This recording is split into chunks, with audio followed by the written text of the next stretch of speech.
আসসালামু আলাইকুম এভরিওয়ান, চলে আসলাম নতুন একটা ভিডিও নিয়ে। তো সবাই কেমন আছেন? আমি আছি আলহামদুলিল্লাহ ভালো।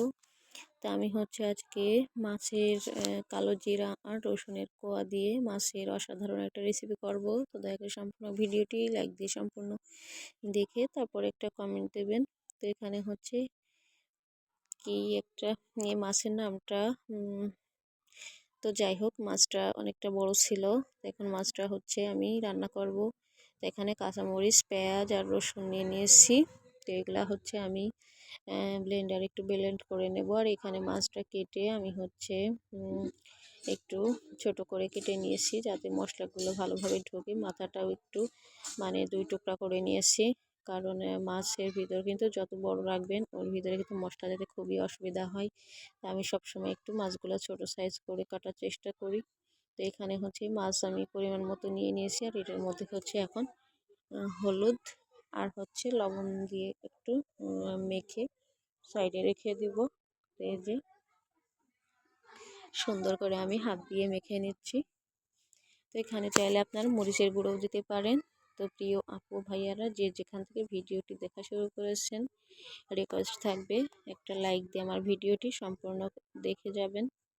আর যদি কোনো নতুন বন্ধু আমার ভিডিওটি প্রথমবার দেখেন, যদি আমার ভিডিওর কোথাও কোনো অংশ ভালো লেগে যায়, তাহলে অনুরোধ করব প্লিজ একটা চ্যানেলটা সাবস্ক্রাইব করে নোটিফিকেশন অন করে রাখবেন।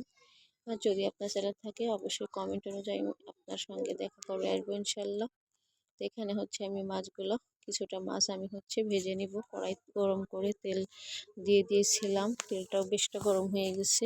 আর এখন মাছগুলো আমি হালকা হালকা করে ভেজে নেব, বেশি একটা কড়া করব না, কারণ বেশি কড়া করলে কিন্তু মশলা ভিতরে যায় না। তো আমি মাছগুলো কিন্তু ভেজে নিয়েছি। আর বাকিটা তেলের মধ্যে আরও কিছুটা তেল অ্যাড করে দিয়েছি। এখানে চাইলে সরিষার তেল দিয়েও রান্নাটা করতে পারবেন।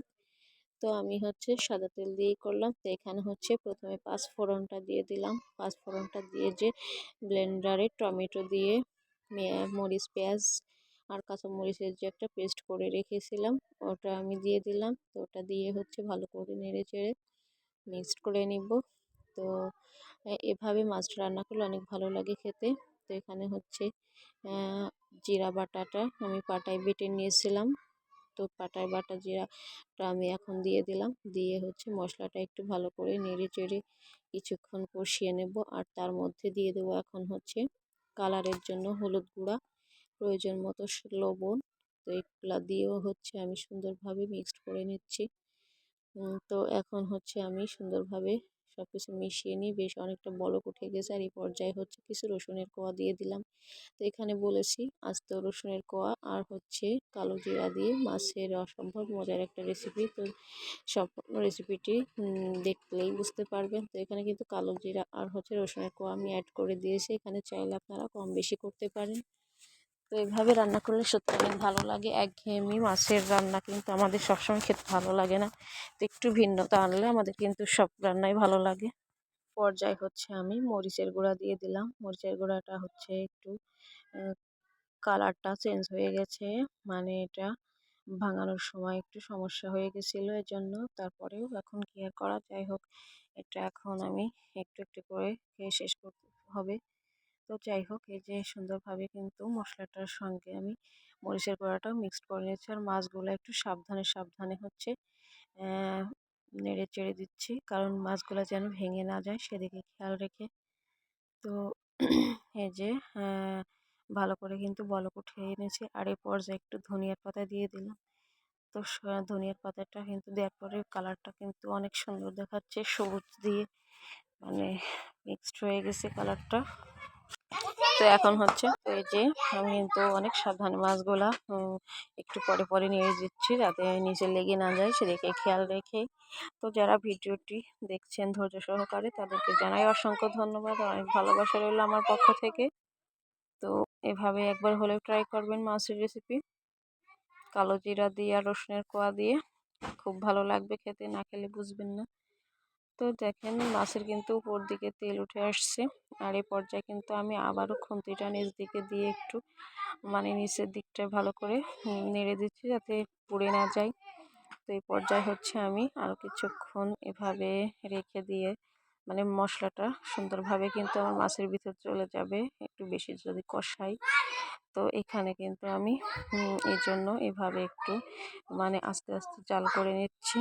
তো এই পর্যায়ে আমি আর কিছুক্ষণ এভাবে রেখে দিয়ে তারপরে হচ্ছে অল্প একটু পরিমাণে ঝোলের পানি অ্যাড করে দিব।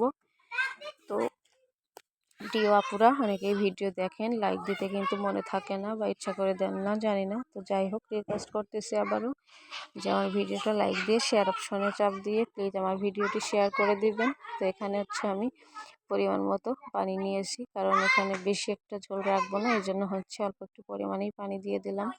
মোটামুটি একটু ফুটাইয়ে নামিয়ে নেব এই জন্য, কারণ মাছটা কিন্তু আমি অনেকক্ষণ ধরে কষিয়েছি, আপনারা দেখেছেন। তো এখানে হচ্ছে তরকারিটা অনেকটাই মানে কালারটা একটু মোটামুটি আসছে ওই যে মরিচের গুঁড়ার জন্য। যাই হোক, তারপরেও অনেক ভালো হয়েছিল, কালারটা খেতেও ভালো লেগেছিল। তো এখন হচ্ছে আমি ঢাকনা চাপা দিয়ে কিছুক্ষণ সুন্দর করে বলক উঠিয়ে নিচ্ছি। তো দেখুন অনেক বলক উঠছে, রসুনের কোয়াগুলো কিন্তু দেখে বোঝা যাচ্ছে উপর দিকে। তো এখানে হচ্ছে মাছগুলো আমি একটু উল্টে উল্টে দিচ্ছি, যাতে করে দুই পাশটাই সমানভাবে মশলাগুলো যায়।